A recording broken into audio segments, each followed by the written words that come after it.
Dear students, last video session में हम लोगों ने प्राइमरी ट्रांसक्रिप्शन टॉपिक डिस्कस किया था। प्राइमरी ट्रांसक्रिप्शन टॉपिक में मैंने आपको आरएनए पॉलीमरेज के बारे में बताया था और देन जो है मैंने ट्रांसक्रिप्शंस के सारे इवेंट्स डिस्कस किए थे अकॉर्डिंग टू प्रोकैरियोटिक सेल्स। ठीक है, आज के लेक्चर में मैं डिस्कस करने वाला हूँ यूकैरियोटिक ट्रांसक्रिप्शन। और यूकैरियोटिक जो ट्रांसक्रिप्शन है ये कंपैरेटिवली जो है ये कॉम्प्लेक्स होते हैं। फर्स्ट जो पॉइंट होगा वो ये होगा कि यूकैरियोटिक ट्रांसक्रिप्शन जो है वो प्रोकैरियोटिक ट्रांसक्रिप्शन के कंपैरिजन में कॉम्प्लेक्स होंगे। ठीक है, और यहाँ पे कॉम्प्लेक्सिटी को डिस्कस किया गया है दो पॉइंट पे। फर्स्ट जो पॉइंट है वो है टाइप ऑफ आरएनए पॉलीमरेज। ठीक है, आरएनए पॉलीमरेज के बेसिस पे कॉम्प्लेक्सिटी को डिस्कस किया गया। और सेकंड जो है वो है immature RNA to mature RNA formation process को लेकर। ठीक है, मतलब कि जो यूकैरियोटिक सेल्स होते हैं, यूकैरियोटिक सेल्स में ट्रांसक्रिप्शन के बाद जो फर्स्ट आरएनए बनता है वो आरएनए इमेच्योर होता है। ठीक है, उसमें बहुत सारे एरर होते हैं। ठीक है, उनको प्रोसेस करते हैं और प्रोसेस करने के बाद से एक processed RNA or mature RNA का फॉर्मेशन होता है। ठीक है, तो यहाँ पे मैंने ये बताया कि कॉम्प्लेक्सिटी जो है वो आरएनए पॉलीमरेज टाइप के फॉर्म में आपको पढ़ना है और देन आपको प्रोसेसिंग ऑफ एमआरएनए डिस्कस करना है। और ये प्रोकैरियोटिक ट्रांसक्रिप्शन में ऐसा नहीं था, वहाँ पे आरएनए पॉलीमरेज के टाइप नहीं थे, ना ही वहाँ पे प्रोसेसिंग थी, क्योंकि प्रोकैरियोटिक ट्रांसक्रिप्शन में जो आरएनए फॉर्म होता है वो स्टार्टिंग में ही मैच्योर आरएनए फॉर्म होता है। वहाँ पे प्रोसेसिंग की कोई रिक्वायरमेंट नहीं है। और प्रोसेसिंग क्या है मैं आज के लेक्चर में बताऊंगा कि कैसे प्रोसेसिंग होती है यूकैरियोटिक सेल के अंदर। ठीक है, तो ये जो दो कॉम्प्लेक्सिटी है ये फोकस करती है किसकी तरफ, ये आरएनए की तरफ। ये दोनों कॉम्प्लेक्सिटी फोकस करेंगी और फिर हमको फाइनली आरएनए का इम्पॉर्टेंस दिखेगा। और आरएनए का इम्पॉर्टेंस इसलिए भी है क्योंकि आरएनए जो है वो एंशिएंट टाइम में आरएनए का एक अलग ही सिग्निफिकेंस था, एक इम्पॉर्टेंट सिग्निफिकेंस था। और इसलिए जो है एंशिएंट टाइम के सारे इवेंट्स या जो सिस्टम थे उसको समझना ज़रूरी है। और समझने के लिए आज हम क्या कर रहे हैं, आज के रिसेंट टाइम में हम आरएनए की स्टडी कर रहे हैं और आरएनए से रिलेटेड जो भी सिस्टम है हमारे लिविंग बॉडी में वो सिस्टम को हम समझने की कोशिश कर रहे हैं, ताकि वो जितना भी पजल है, जितना भी प्रॉब्लम या इशू है आरएनए से रिलेटेड वो शॉर्ट आउट हो जाए। ठीक है, क्योंकि हमारा जो डीएनए है इस पर डीएनए पे बहुत सारे रिसर्च हो चुके हैं, डीएनए से रिलेटेड बहुत सारे जो क्वेश्चंस वो सॉल्व हो चुके हैं। आरएनए से रिलेटेड बहुत सारे क्वेश्चंस अभी रिमेनिंग हैं, इनको डिस्कस करना है। उनसे रिलेटेड जो है हम सिस्टम जो है या मेटाबॉलिज्म है या जो भी इन्वॉल्वमेंट सेल के अंदर, ऑर्गेनिज्म के अंदर, वो अभी समझना बाकी है और वो हम अभी कंटिन्यूस समझ रहे हैं। ठीक है, जो अभी आपका मॉलिक्यूलर बायोलॉजी फील्ड है वहाँ पे आरएनए पे बहुत सारे वर्क हो रहे हैं। ठीक है, आरएनए पे बहुत सारे वर्क हो, क्योंकि आरएनए के अंदर बहुत सारे डिफरेंट टाइप की एबिलिटी है। जैसा कि मैंने आपको पहले ही बताया है कि आरएनए जेनेटिक मटेरियल की तरह भी वर्क करता है, या कैटलिस्ट की तरह भी वर्क करता है, एडॉप्टर की तरह भी वर्क करता है, स्ट्रक्चरली भी इन्वॉल्व होता है। ठीक है, तो ऐसे डिफरेंट टाइप के आरएनए के रोल हैं। और अभी आप देख रहे हैं कि जो कोरोना वायरस है या कोविड-19 जो है ये भी आरएनए कंटेनिंग वायरस है। ठीक है, एचआईवी आरएनए कंटेनिंग वायरस था और ऐसे बहुत सारे आरएनए कंटेनिंग वायरस है जो हमारे लिए क्या है आज भी प्रॉब्लम है। दैट मीन्स कि हमको आरएनए की स्टडी बढ़ानी होगी, तभी हम हमारे जो प्रॉब्लम है वो सॉर्ट आउट हो सकते हैं। ठीक है, तो आरएनए जो है आज का जो है सेंटर पॉइंट होगा इस पार्ट का। इस आज के लेक्चर के फर्स्ट पार्ट में हम आरएनए को सेंटर पॉइंट बनाएंगे और उसी से रिलेटेड हम डिस्कशन करने वाले हैं। ठीक है, तो यूकैरियोटिक ट्रांसक्रिप्शन में अब डिस्कस करेंगे हम टाइप ऑफ आरएनए पॉलीमरेज को। आपको बता दूं कि यूकैरियोटिक सेल्स में जो आरएनए पॉलीमरेज है वो 3 टाइप्स के होते हैं। और आपने जब प्रोकैरियोटिक ट्रांसक्रिप्शन पढ़ा था तो वहाँ पे आरएनए पॉलीमरेज सिंगल टाइप का था, वहाँ पे फर्दर और कोई भी कैटेगरी नहीं थी। बट यूकैरियोटिक सेल्स के अंदर जो आरएनए पॉलीमरेज है वो 3 टाइप्स के प्रेजेंट हैं और सबका अलग अलग प्रोडक्ट है। मतलब कि जब वो रिएक्शन में इन्वॉल्व होंगे या ट्रांसक्रिप्शन में इन्वॉल्व होंगे तो डिफरेंट टाइप के वो प्रोडक्ट्स बनाएंगे। ठीक है, आप देख सकते हैं यहाँ पे मैंने फ्लो चार्ट बनाया है। फ्लो चार्ट में आप देखो आरएनए पॉलीमरेज जो है ये राइबोसोमल सब यूनिट्स बना रहे हैं। क्या बना रहे हैं? ये राइबोसोमल सब यूनिट्स बना रहे हैं और राइबोसोमल सब यूनिट्स में 28S बन रहा है, देन 18S बन रहा है, देन 5.8S। ठीक है, आगे आप लिख सकते हैं राइबोसोमल आरएनए। ठीक है, तो ये जो हैं 3 टाइप्स के राइबोसोमल आरएनए जो हैं ये कौन बना रहा है? आरएनए पॉलीमरेज फर्स्ट बना रहे हैं। और एक्चुअली में ये जो भी आरएनए हैं ये क्या बनाएंगे? राइबोसोमल सब यूनिट्स आर राइबोसोम्स को बनाएंगे। ठीक है, राइबोसोमल सब यूनिट्स आर राइबोसोम्स को ये बनाएंगे। और मैंने आपको बताया था कि राइबोसोम जो है वो translation or protein synthesis process में इन्वॉल्व होता है। यूकैरियोट्स की बात करें तो यूकैरियोट्स में रफ एंडोप्लाज्मिक रेटिकुलम के सरफेस पे राइबोसोम्स एडहेयर होते हैं और वहाँ पे translation or protein synthesis process को परफॉर्म करते हैं, वहाँ पे हेल्प करते हैं। और ये जो राइबोसोमल सब यूनिट्स है इसके कंस्टिट्यूएंट्स जब आप डिस्कस करेंगे तो वहाँ पे आपको मिलेगा क्या? राइबोसोमल डिफरेंट टाइप के मिलेंगे, जैसा कि मैंने यहाँ लिस्टिंग कर रखा है, और साथ ही साथ डिफरेंट टाइप के प्रोटीन्स मिलेंगे और यही राइबोसोमल सब यूनिट्स को बनाते हैं। और राइबोसोमल सब यूनिट से राइबोसोम्स का फॉर्मेशन होता है। तो ओवरऑल आप बोल सकते हैं कि राइबोसोमल आरएनए आर राइबोसोम्स जो है वो प्रोटीन सिंथेसिस में हेल्प कर रहे हैं। ठीक है, और ये प्रोटीन सिंथेसिस कहाँ पे हो रहा है? Surface of rough endoplasmic reticulum which expose toward the cytoplasm. ठीक है, तो ये आपका फर्स्ट हो गया, आरएनए पॉलीमरेज फर्स्ट हो गया। और देन आप डिस्कस करेंगे आरएनए पॉलीमरेज सेकेंड को। आरएनए पॉलीमरेज सेकेंड एक्चुअली में हमारा मेन जो है पॉलीमरेज है, क्योंकि ये एमआरएनए बना रहा है और अगर एमआरएनए नहीं बनेगा तो प्रोटीन का भी फॉर्मेशन नहीं होगा। ठीक है, बिकॉज एमआरएनए पे क्या होते हैं? जेनेटिक कोड होते हैं। आने वाले आगे के जो लेक्चर्स हैं उसमें मैं जेनेटिक कोड ही बताऊंगा आपको। ठीक है, एक्चुअली क्या होता है कि जेनेटिक कोड जो है वो एमआरएनए पे होते हैं और इस कोड के अकॉर्डिंग जो है अमीनो एसिड के सीक्वेंस जो है सिंथेसाइज होते हैं ड्यूरिंग ट्रांसलेशन प्रोसेस। ठीक है, मैं एक बार फिर से रिपीट कर दूं कि जो आरएनए पॉलीमरेज सेकेंड है ये आरएनए पॉलीमरेज सेकेंड जो है एमआरएनए को फॉर्म करेगा और एमआरएनए पे एक्चुअली क्या होते हैं?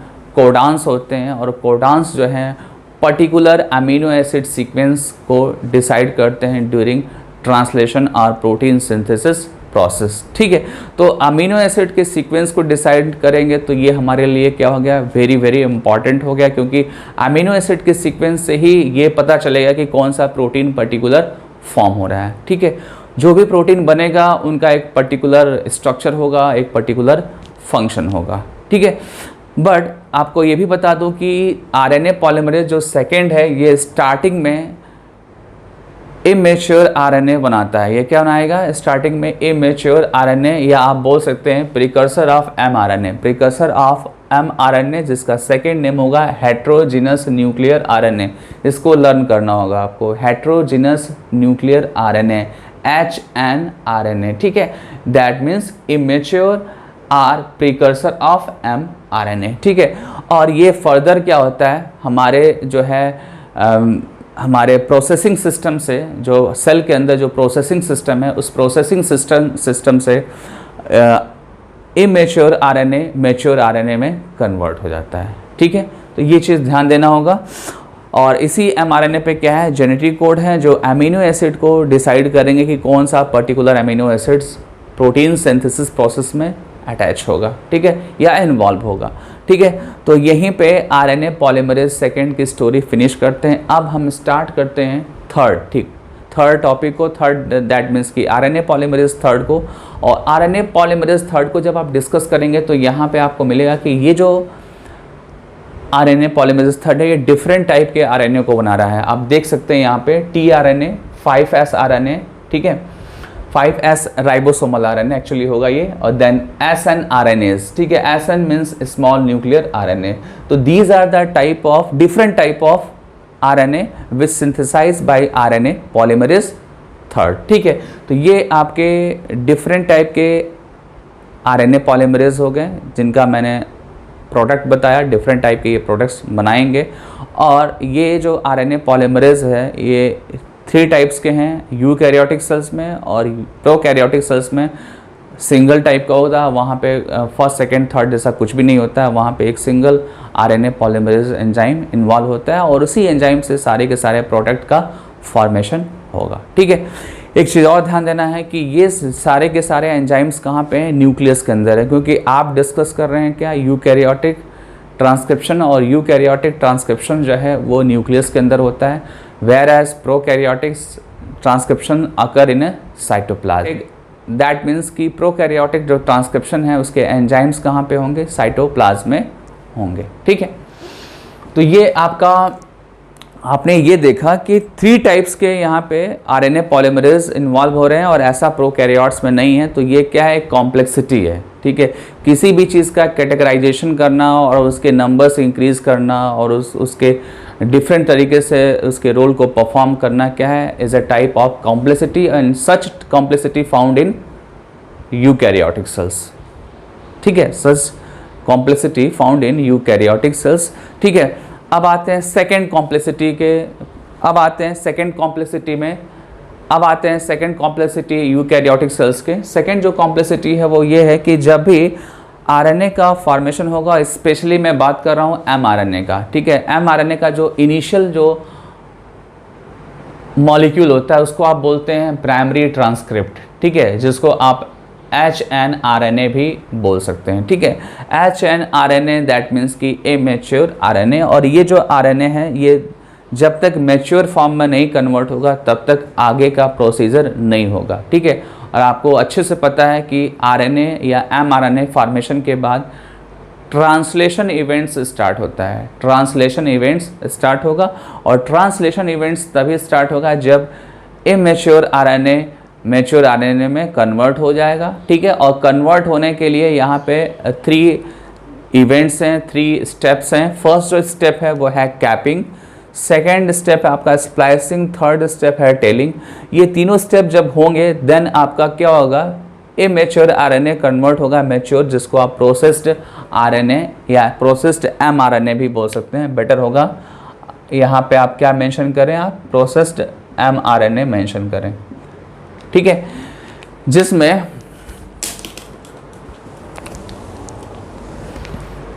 फर्स्ट जो है वो क्या है, कैपिंग। और कैपिंग में क्या समझना है आपको, कैपिंग में आपको समझना ये है कि जब आप कोई भी mRNA बनाएंगे तो उसमें mRNA का एंड होगा 5 और 3। ठीक है, 5 एंड पे क्या होगा, अनयूजुअल न्यूक्लियोटाइड्स अटैच होंगे या एडिशन ऑफ अनयूजुअल न्यूक्लियोटाइड्स होगा। ठीक है, और एक्चुअली यहाँ पे अनयूजुअल न्यूक्लियोटाइड्स क्या है इसको देखते हैं हम। यहाँ पे अनयूजुअल न्यूक्लियोटाइड्स है आपका मेथाइल गुआनो ट्राईफॉस्फेट, ये आपका अनयूजुअल न्यूक्लियोटाइड्स है बिकॉज इसके अंदर 3 फॉस्फेट ग्रुप अटैच है और साथ में मेथाइल ग्रुप है। ठीक है, यूजुअली क्या होता है न्यूक्लियोटाइड्स में सिंगल फॉस्फेट होता है, बट यहाँ पे नंबर ऑफ फॉस्फेट क्या है 3 है और साथ में क्या है मेथाइल ग्रुप है, जिसके वजह से आप बोल सकते हैं कि ये जो है ये क्या है अनयूजुअल न्यूक्लियोटाइड्स है। ये क्या है, अनयूजुअल न्यूक्लियोटाइड्स है। ठीक है, और ये जो अनयूजुअल न्यूक्लियोटाइड्स है ये mRNA के 5 प्राइम पे अटैच हो रहा है। अब आते हैं सेकेंड पॉइंट पे। सेकेंड आपका पॉइंट है स्प्लाइसिंग। सेकेंड पॉइंट नहीं है ये, बल्कि किसको क्या बोलेंगे, इवेंट बोलेंगे। Splicing is a second event. ठीक है, और इन दिस इवेंट एक्चुअली क्या होता है, एंट्रॉन्स का रिमूवल होता है। क्या होगा यहाँ पे, एंट्रॉन्स का रिमूवल। ठीक है, अब इसको थोड़ा डिटेल करना होगा। मैंने आपको प्रीवियस लेक्चर में बताया था कि यूकैरियोटिक ऑर्गेनिजम्स में जब आप उनके डीएनए की स्टडी करेंगे तो वहाँ पे इंटरप्टेड कुछ कोडिंग सीक्वेंस मिलेंगे। इंटरप्टेड सीक्वेंस आप बोलेंगे ज़्यादा बेटर होगा। इंटरप्टेड सीक्वेंस जो होते हैं ये अनवांटेड सीक्वेंस होते हैं, नॉन कोडिंग सीक्वेंस इनको बोलेंगे, क्योंकि ये प्रोटीन्स नहीं बनाते हैं। ठीक है, मैं एक बार फिर से रिपीट कर दूं कि जब आप यूकैरियोटिक सेल्स की स्टडी करेंगे और यूकैरियोट्स में जब उनके जीनोम या उनके डीएनए की स्टडी करेंगे तो डीएनए के अंदर बीच बीच में आपको क्या मिलने वाला है, इंटरप्टेड सीक्वेंस मिले होंगे। जो सीक्वेंस क्या है, ये नॉन कोडिंग सीक्वेंस है जिसको आप स्प्लिट जीन भी बोल सकते हैं। आप क्या बोल सकते हैं इनको? Split gene. और ये जब जीन ट्रांसक्राइब करते हैं तो अनवांटेड कुछ फ्रैगमेंट्स बनाते हैं एमआरएनए में, कुछ अनवांटेड फ्रैगमेंट्स बनाते हैं एमआरएनए में, ठीक है। वो जो अनवांटेड फ्रैगमेंट है वो एक्चुअली में क्या है? वो इंट्रॉन्स है। वो क्या है एक्चुअली में? वो इंट्रॉन्स है, ठीक है।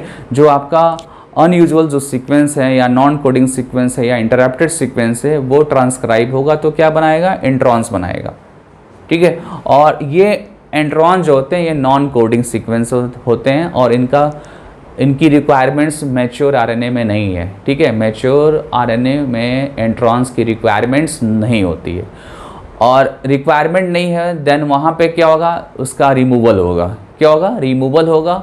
और इंट्रॉन्स की रिमूवल को ही हम क्या बोलते हैं? स्प्लाइसिंग बोलते हैं, ठीक है। इंट्रॉन्स के रिमूवल को क्या बोलेंगे? हम स्प्लाइसिंग बोलेंगे। एक बार हम डायग्राम को देखते हैं। आप सपोज करो कि ये क्या है? आपका एक इमेच्योर आरएनए है। ये क्या है? इमेच्योर आरएनए, दैट मीन्स कि HN आरएनए, ठीक है। और इस आरएनए में आपको बीच बीच में क्या मिलने वाला है? इंट्रॉन्स मिलेंगे, ठीक है। और साथ में क्या मिलेगा? एक्सॉन्स मिलेंगे। ये ध्यान देना होगा, इंट्रॉन एक्सॉन्स, ठीक है। ऐसे कुछ मिलेगा आपको, ठीक है। एक्सॉन्स जो होते हैं, यहाँ पे मेंशन कर रहा हूँ कि एक्सॉन्स जो होते हैं वो कोडिंग सीक्वेंस होते हैं, ठीक है, जिससे आपको प्रोटीन बन सकता है। जिससे क्या बन सकता है? प्रोटीन बन सकता है। बट इंट्रॉन्स जो होते हैं, इंट्रॉन्स नॉन कोडिंग होते हैं, ठीक है। ये सारी चीज़ें मैं बता रहा हूँ यूकैरियोटिक के लिए, ठीक है। इंट्रॉन्स कहाँ पे? यूकैरियोट्स में। और ये अनवांटेड है। ये क्या है? अनवांटेड है। तो इनको क्या करना होगा? रिमूव करना होगा। तो ये और ये क्या होंगे? रिमूव हो जाएंगे। क्या हो जाएंगे? रिमूव हो जाएंगे इंट्रॉन्स। और ओनली क्या रिमेनिंग बचेगा आपको? मैच्योर आरएनए में, एमआरएनए में एक्सॉन्स बचेंगे। ओनली क्या बचेंगे? मैच्योर एमआरएनए में एक्सॉन्स बचेंगे, ठीक है। और यहाँ पे आप फाइनली बोलेंगे कि मैच्योर आरएनए फॉर्म हो गया, ठीक है। तो ये एंट्रांस का रिमूवल हो रहा है। और इस एंट्रांस का जो है एंशिएंट टाइम में यूज़ था। जब स्टार्टिंग में लाइफ की बात हो रही थी, ठीक है, या आरएनए वर्ड जब मैं डिस्कस किया था तो मैंने बताया था कि एंट्रांस का एक बड़ा रोल है। अभी इसको मैं डिस्कस करूँगा, ठीक है ना। अब आते हैं थर्ड पॉइंट पे, ठीक है। जब आप इमेच्योर से मैच्योर आरएनए बनाते हैं, मैच्योर एमआरएनए बनाते हैं, तो जो थर्ड इवेंट है, लास्ट इवेंट है, वो क्या है? आपका टेलिंग है, ठीक है। टेलिंग क्या होता है? टेलिंग समझिए इसको। जब आप adenylate is a nucleotides which contain adenine as a nitrogenous base, ठीक है। Adenylate is a nucleotide which contain adenine as a nitrogenous base, ठीक है। और ऐसे एडेनाइलेट जो है 200 to 300, ठीक है, नंबर में वो कहाँ पे अटैच होंगे? 3 प्राइम पे अटैच होंगे। कहाँ पे होंगे वो अटैच? 3 प्राइम पे, ठीक है। आपको मैं बता दूं कि ये जो आपका एडेनाइलेट है ये कहाँ पे अटैच होने वाला है? 3 प्राइम पे अटैच होगा। 5 प्राइम पे क्या अटैच हो रहा था? आपका अनयूजुअल न्यूक्लियोटाइड अटैच हो रहा था, ठीक है। आपको ध्यान देना होगा कि कौन कहाँ पे अटैच हो रहा है, अदरवाइज प्रॉब्लम हो जाती है, ठीक है ना। तो मैंने आपको बताया कि 3 प्राइम पे एडेनाइलेट रेजिड्यू जो है 200 से 300 नंबर्स में अटैच होते हैं और इसी को आप क्या बोलते हैं? टेलिंग बोलते हैं, ठीक है। तो आपने यहाँ पे देखा कि इमेच्योर आरएनए जो है वो मैच्योर एमआरएनए में कन्वर्ट हो रहा है, ठीक है। इमेच्योर एमआरएनए कन्वर्ट हो रहा है मैच्योर एमआरएनए में। तो यहाँ पे 3 इवेंट्स इन्वॉल्व हो रहे हैं, कैपिंग, स्प्लाइसिंग और टेलिंग। और जब ये तीनों इवेंट्स हो जाएगा तो फाइनली आपको क्या मिलेगा? एक आपको मैच्योर आरएनए मिलेगा जिसको आप प्रोसेस्ड आरएनए बोलेंगे। और ये सारे के सारे इवेंट्स जो है यूकैरियोटिक सेल्स में होंगे। ये चीज़ ध्यान देना होगा आपको। प्रोकैरियोट में अगर डिस्कस किया तो फिर आपको बहुत प्रॉब्लम होगी, ठीक है। ऐसा कुछ भी नहीं होता है। इवन जो मैंने आरएनए पॉलीमरेज के टाइप्स बताए ये भी यूकैरियोटिक का है, ठीक है। तो ये और ये जो मैंने आपको डिस्कस किया ये क्या है? कॉम्प्लेक्सिटी है। ऐसा कुछ भी नहीं था प्रोकैरियोट में, ठीक है। और इस कॉम्प्लेक्सिटी को अगर आप डिटेल स्टडी करेंगे तो इसका सिग्निफिकेंस भी मिलेगा, ठीक है, इसका सिग्निफिकेंस आपको मिलेगा। ठीक है, उसके लिए करना क्या होगा कि आप जो है जीनोम की स्टडी करेंगे प्रॉपर यूकैरियोटिक, वो भी ओल्ड वाले जो पहले सेल्स इवॉल्व हुए थे नेचर में उनकी भी स्टडी करेंगे, जो करंट में है उनकी भी स्टडी करेंगे। और जब स्टडी करेंगे तो आपको एंट्रॉन्स एक्सॉन्स का पता चलेगा, और जिसमें एंट्रॉन्स का प्रेजेंस जो है एक बहुत बड़ी चीज़ है जिसको आप याद करेंगे। ठीक है, जिसको क्या करेंगे, आप याद करेंगे। ठीक है, और उस याद करके उसको एंशिएंट टाइम का जो ऑर्गेनिजम्स है उनके मेटाबॉलिक प्रोसेस को समझने की कोशिश करेंगे आप। ठीक है ना, क्योंकि उनका रिलेशन किससे है, आरएनए से है। मैंने आपको जब आरएनए वर्ड पढ़ाया था तो मैंने बताया था कि आरएनए का रिलेशन जो है वो एंशिएंट लाइफ से है। ठीक है, आरएनए अगर नहीं होता तो लाइफ का बिगिनिंग नहीं होता। ठीक है, तो आरएनए को समझना होगा कि एंशिएंट टाइम में आरएनए किस तरीके से इन्वॉल्व है और आज कैसे इन्वॉल्व है, ये सारी बातें हमको समझनी होगी। ठीक है, साथ ही साथ जब आपको स्प्लाइसिंग जब आप रीड करेंगे तो आपको ये समझ में आएगा कि हाँ आज के टाइम पे स्प्लाइसिंग हो रहा है, बट एंशिएंट टाइम पे जो है यही जो आरएनए है ये डोमिनेंट था। ठीक है, ये आरएनए क्या था, डोमिनेंट था, और आज इस आरएनए के पार्ट क्या रहे हैं, स्प्लाइस आउट हो जा रहे हैं। ठीक है, और जब ऐसा आपको दिखेगा कि आरएनए में बहुत सारी इन्फॉर्मेशन है तो आप क्या करेंगे कि आरएनए की आप स्टडी करेंगे। आरएनए को आप आरएनए से रिलेटेड जितने भी लिविंग प्रोसेस है, लिविंग सिस्टम में जो भी मैकेनिज़्म है उसको आप समझने की कोशिश करेंगे, तब परफेक्शन डेवलप होगा मॉलिक्यूलर बायोलॉजी में। ठीक है, मॉलिक्यूलर बायोलॉजी में बहुत सारे पॉइंट्स हैं, बहुत सारे क्वेश्चंस हैं जो अभी तक सॉल्व नहीं हैं, बिकॉज हमारे पास आरएनए की नॉलेज नहीं है, और बहुत सारे रिसर्च हो भी रहे हैं आज के डेट में। ठीक है, आरएनए से रिलेटेड। तो ये आपका टॉपिक फिनिश हो गया। अब इसके बाद जो नेक्स्ट टॉपिक आपका आएगा वो आएगा जेनेटिक कोड। ठीक है, जेनेटिक कोड्स के 2 पार्ट होंगे। फर्स्ट पार्ट में हम जेनेटिक कोड का इंट्रोडक्शन देखेंगे, और सेकंड जो पार्ट होगा